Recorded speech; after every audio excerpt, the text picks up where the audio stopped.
Shalom and Chag Sameach.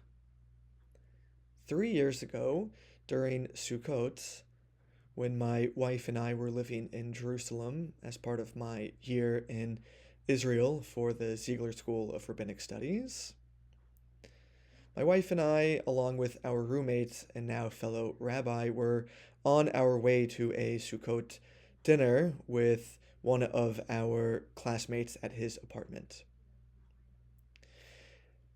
When we were trying to find his apartment, we got a little lost. All of these buildings in this area looked exactly the same.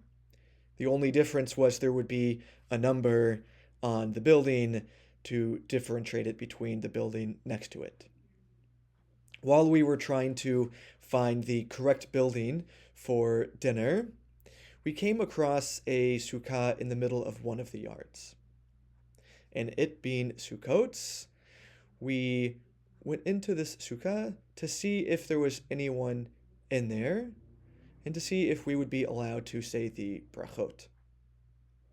When we walked in, there was a very kind woman sitting down at a small table with only one chair in this sukkah. We asked her kindly if we could say the brachot. She agreed, and then we started to talk with her. Turns out that she had lived in Southern California at one point in her life, and she moved to Jerusalem a number of years ago. And we ended up spending about 20 minutes schmoozing with this really kind woman who welcomed us into her sukkah. Eventually, we did find the correct apartment, and we had a lovely Sukkot dinner. But her welcoming us into her sukkah has stuck with me over these 3 years. During Sukkot, many of us fulfill the mitzvah of hachnasat orchim, of welcoming guests into our sukkah to share a meal. This is what that woman did. She had no idea who we were. We were three strangers with a bottle of wine and some food who stumbled across her sukkah.